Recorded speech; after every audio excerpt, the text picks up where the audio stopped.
만약에 내가 2억이란 돈이 있으면 그냥 그 2억짜리 아파트를 사야 된다고 생각을 하는데, 안녕하세요. 세비티입니다. 오늘도 저희 소치님들께서 저에게 고민 상담을 해주신 내용을 가지고 말씀을 좀 드리려고 합니다. 우선 제가 조금이라도 이렇게 저희 소치님들에게 도움을 드릴 수 있어서 저도 너무 감사하더라고요. 우선 이분의 질문을 한번 읽어보겠습니다.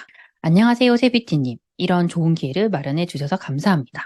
저는 20대이고 내 집 마련을 고민하고 있는 불인이입니다.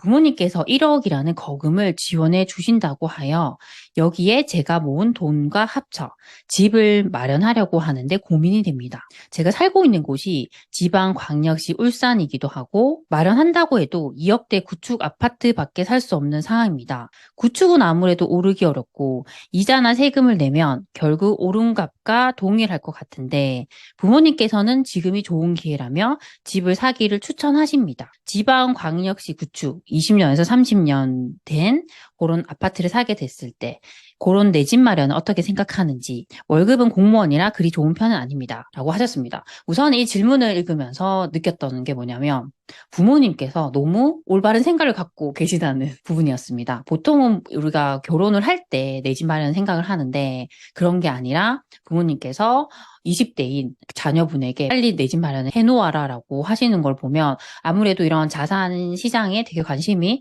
많은 분이 아닐까라는 생각이 들었습니다. 그리고 이분 같은 경우는 가용할 수 있는 돈이 부모님께서 1억을 지원해 주신다 하셨고 본인이 또 돈을 모아서 한 2억 정도 마련할 수 있다고 하셨습니다. 그런데 이분께서 이걸 어떻게 하려고 하면 2억이 있는데 근데 이 2억을 그대로 써가지고 구축 아파트, 2억짜리 구축 아파트를 사겠다는 생각을 하시는 거예요.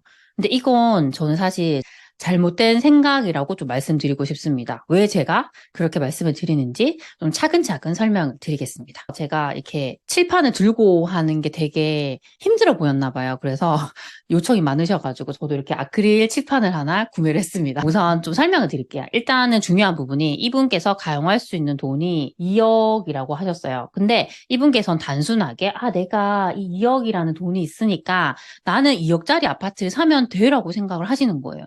근데 그게 너무 잘못된 생각이죠. 왜냐하면 대출을 활용할 수도 있고요. 아니면 내가 집을 사긴 사는데 내가 그 집에 안 살 수도 있잖아요. 사둘 수도 있습니다. 그래서 생각을 조금만 바꾸면 저는 더 다양한 선택지가 있다고 생각을 합니다. 우선 저희가 이제 이 2억이라는 돈으로 할 수 있는 방법 중에 첫 번째로 대출을 일으켜서 집을 사는 것에 대해서 말씀을 드릴게요.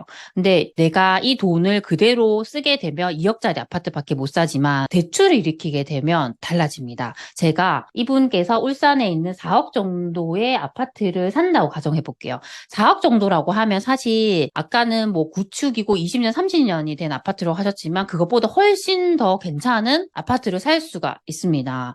그래서 그런 아파트를 산다 했을 때 저희가 보통은 그 대출 같은 경우에 뭐 생애 최초로 집을 마련하시는 분들은 대출 한도가 더 높지만 그냥 일반적인 경우로 해가지고 제가 60% 정도 가능한 걸로 한번 해볼게요. 이렇게 하면 우리가 받을 수 있는 대출이 2억 4천만 원 정도 됩니다. 그러면 이 4억짜리 아파트를 살려면 일단 2억 4천이 대출이 되니까 내 돈은 1억 6천만 원 있으면 되는 거예요. 여기다가 뭐 저희가 거래를 할 때 발생하는 뭐 세금이라던가 뭐 부동산 복비라던가 여러 가지가 있을 수 있잖아요. 그래서 충분히 이 2억이라는 돈으로 할 수가 있습니다. 그런데 이때 우리가 생각해야 되는 부분이 뭐냐면 일단 2억 4천을 우리가 대출을 받잖아요. 그러면 이 대출 원금과 이자가 발생하게 됩니다. 그럼 이 부분에 대해서 내가 그걸 감당할 수 있는지 생각을 하셔야 돼요. 보통 네이버 같은 곳에 대출 이자 계산기라고 검색을 하시면요.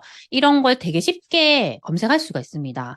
저는 이 2억 4천이라는 요 돈을 저희가 보통 5% 정도의 뭐 금리를 기준으로 대출을 받았을 때, 뭐 30년 상한으로 해가지고 대출을 받았을 때 매달 얼마 정도의 대출금과 이자가 발생하는지를 한번 알아봤습니다. 그렇게 했더니 매월 발생하는 대출 원금과 이자가 120만 120만 원이었어요. 120만 원. 그럼 사실 이분이 지금 공무원이라 하셨거든요. 그러면 일반적으로 공무원 분들이 제가 알기로는 월급이 대략 그래도 한 200만 원 정도는 될 수 있어요. 근데 이분이 경력이 얼마 안 되시면 200이 안 될 수도 있습니다. 네, 그래서 만약 200 정도가 된다고 가정을 하면 120만 원을 대출 이자와 원금으로 상환하셔야 되는 거죠. 힘들 수는 있습니다. 힘들 수 있는데 저는 해볼 수 있을 것 같아요. 내가 정말 돈을 아끼고 살 수 있다고 했을 때는 이렇게 대출을 받아서 내가 실거주하는 것도 생각해 볼 수 있을 것 같습니다. 그런데 만약에 나는 이 돈이 너무너무 부담이 돼라고 했을 때는 사실 이 가격보다 더 낮춰서 사시면 돼요. 그래서 대출금을 더 줄일 수는 있겠죠. 그러니까 더 매매 가격이 낮은 아파트를 사시게 되면 더 줄일 수 있기 때문에 그런 방법도 한번 생각을 해 보셨으면 좋겠습니다. 두 번째 방법인데요. 2억으로 할 수 있는 두 번째 방법. 제가 생각한 게 뭐냐면 전세를 끼고 사는 방법입니다. 그러니까 이게 어떤 거냐면 저희가 많이 말씀을 드리듯이 이 투자와 실거주를 완전히 분리를 시키는 거죠. 이 투자와 실거주를 완전히 분리를 하는 겁니다. 아까 첫 번째 대안에서는 그분께서 당연히 실거주하는 방법에 대해서 제가 말씀을 드린 거고요. 두 번째는 전세를 끼고 사는 것. 나는 그 집에 실거주하지 않고 부모님 댁에 사는 거고요. 대신에 미리 그 집을 사두는 전략으로 좀 말씀을 드리려고 합니다. 근데 이렇게 하면 사실 더 좋은 곳을 사둘 수가 있습니다. 아까 봤던 그 4억 정도 되는 아파트도 사둘 수가 있는데요. 여기도 전세가에 따라서 들어가는 돈이 차이가 있을 수 있지만 만약에 전세 가격이 2억 정도라고 보수적으로 보면 내 돈은 2억만 있으면 되는 거예요. 충분히 해볼 수 있고 제가 봤던 곳은 울산에 있는 아파트인데 여기가 매매 가격이 4억인데 여기 전세 가격이 2억 5천이었습니다. 그러면 내 돈이 1억 5천만 있으면 되는 거예요. 그러면 충분히 해볼 수 있을 것 같습니다. 네. 아까 돈이 2억 정도 있다고 하셨으니까 충분히 요런 것들을 전세 끼고 사둘 수 있을 것 같아요. 그리고 지금 어차피 부모님 집에 살고 계시잖아요. 전 너무 좋다고 생각을 합니다. 그러니까 저도 부모님 집에 살면서 돈을 되게 많이 모았었거든요.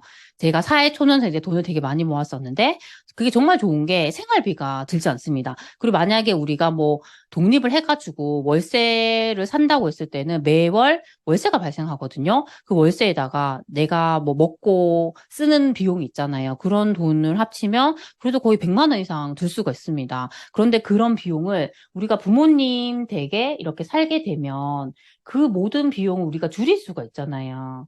저는 정말 이게 메리트가 있다고 생각을 합니다. 그래서 요 두 가지 방법으로 좀 말씀을 드리고 싶습니다. 근데 사실 제가 이 두 가지 방법 중에서 가장 추천드리는 방법은 두 번째 방법입니다. 왜냐하면 첫 번째 방법은 대출을 이렇게 일으키기 때문에 이분이 월급이 그렇게 많지 않다고 하면 사실 많이 부담이 될 수 있습니다. 그래서 그렇게 하시기보다는 저는 전세를 끼고 사두는 전략이 더 이분에게 부담이 없을 것 같아요. 그래서 그렇게 사두시고요. 나중에 이거 그냥 계속 이렇게 놔두시고 어차피 지금 돈이 들어가는 건 없잖아요. 그렇게 놔두시고 나중에 결혼을 할 때 또 그 집에 실입주를 할 수도 있고 아니면 그 집이 올랐다고 하면 팔고 더 좋은 집에 또 내 집 마련할 수도 있고 이걸 징검다리 삼아서 할 수 있는 게 너무너무 많을 것 같습니다. 그래서 그런 전략으로 한번 해볼 수 있을 것 같습니다. 정리를 해드리면 일단 이분 같은 경우는 사회 초년생이에요. 그래도 이분이 공무원이기 때문에 안정적으로 매월 월급이 들어온다는 게 저는 되게 장점이라고 생각을 합니다. 근데 이분께서는 만약에 내가 2억이란 돈이 있으면 그냥 그 2억짜리 아파트를 사야 된다고 생각을 하는데 그게 아니라는 걸 좀 강조드리고 싶었습니다. 우리가 대출을 활용할 수도 있고요. 이렇게 전세 끼고 매매를 통해 가지고 더 좋은 곳을 사둘 수도 있습니다. 그래서 좀 그 두 가지 방법 중에서 어떤 게 내가 더 유리한지를 좀 생각을 하시면서 좋은 선택을 하셨으면 좋겠습니다. 오늘 제가 말씀드린 것들이 우리 소치님들에게 조금이라도 도움이 되셨으면 좋겠습니다. 그럼 우리 다음 시간에 만나요. 안녕.